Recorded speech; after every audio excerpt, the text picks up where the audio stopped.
ولما رأى المؤمنون الأحزاب قالوا هذا ما وعدنا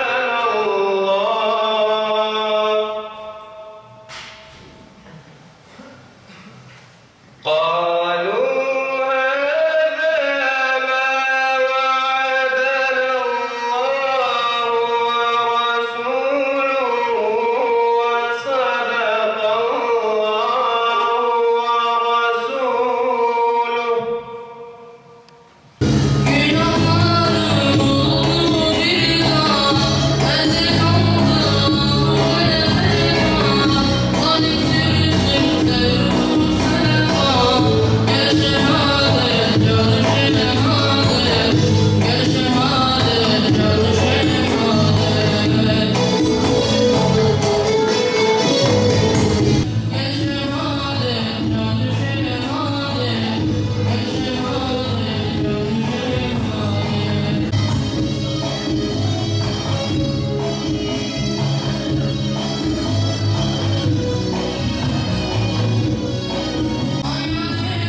Dünya şehitleri vardır, ahiret şehitleri vardır.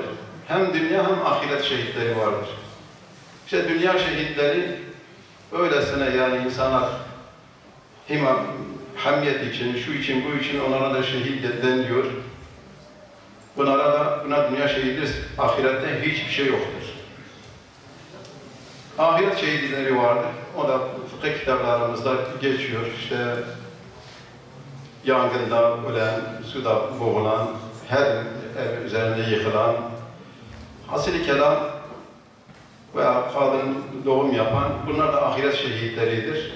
İnşallah onlar da Allah-u Teala onları affeder.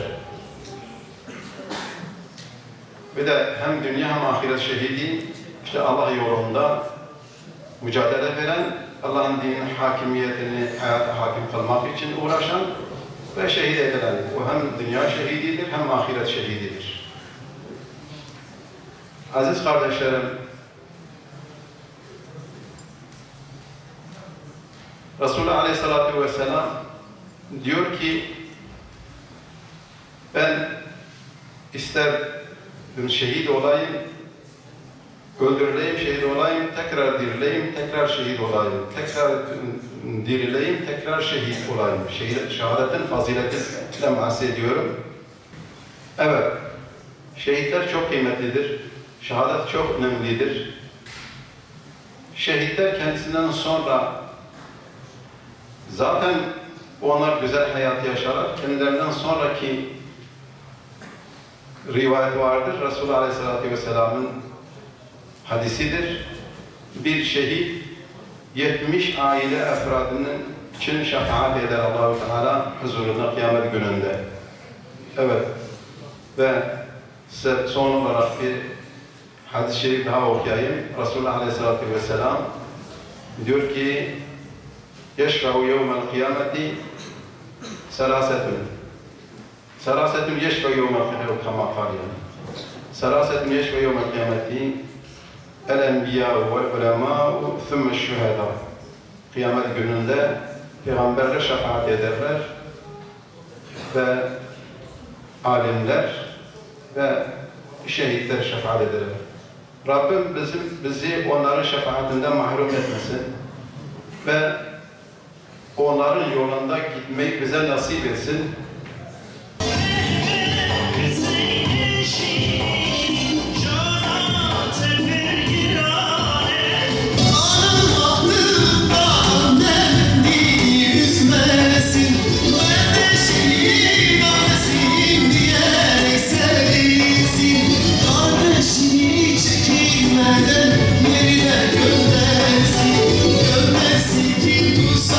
Şeriatın azad olsun.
nimetlerin, araçların, meskenlerin hepsinin aslında şehitlerin kanlarıyla inşa edilen, bugünlere gelen Allah-u Teala'nın da bize ikram ettiği imkanlardır.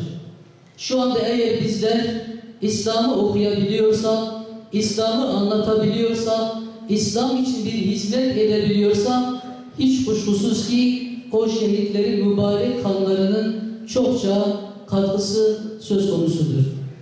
Özellikle 90'lı yıllarda bu topraklarda nice erler, evet, nice gençler, nice yiğitler, nice civanlar dünyanın bütün geçici zevklerini ellerinin tersiyle yitip Rabbine koştular.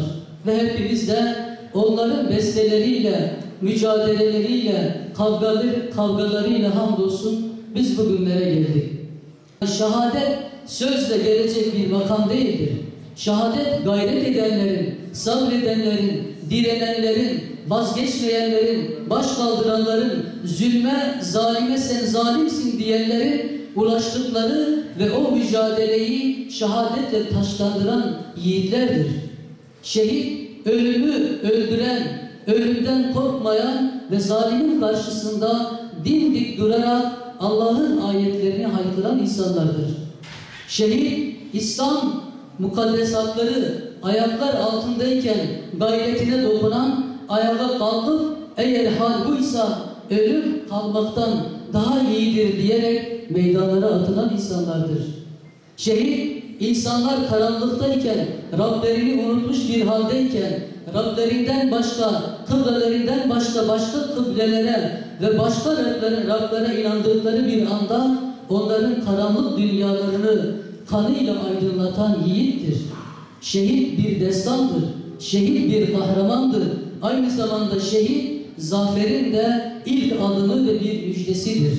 Şehit sıradan bir insan değil. Ondan dolayı gökler onu övmüş, Kur'an'a muhatap olmuş ve Allah-u Teala onların isimlerini ebediyete kadar ebedileştirerek her Kur'an okuyanın karşısına şehitlerin anıları çıkmaktadır. Eğer bizler bu davanın muzafferiyeti için, bu davanın galibiyeti için bakın bize tertemiz devrettiler. Elimizde bir bayrak var ve bu bayrağı tevdi edenler, bize emanet edenler kendi kanlarını dökerek İslam'ın bize ulaşmasına katkı sundular. O zaman bize düşen o şehitlerin bize miras bıraktıkları davayı daha güzel bir şekilde, daha güçlü, daha temiz, daha pak ve daha muhteşem bir şekilde kendimizden sonraki nesillere sağlam bir şekilde aktarmak bizim boynumuzda bir vefa borcudur.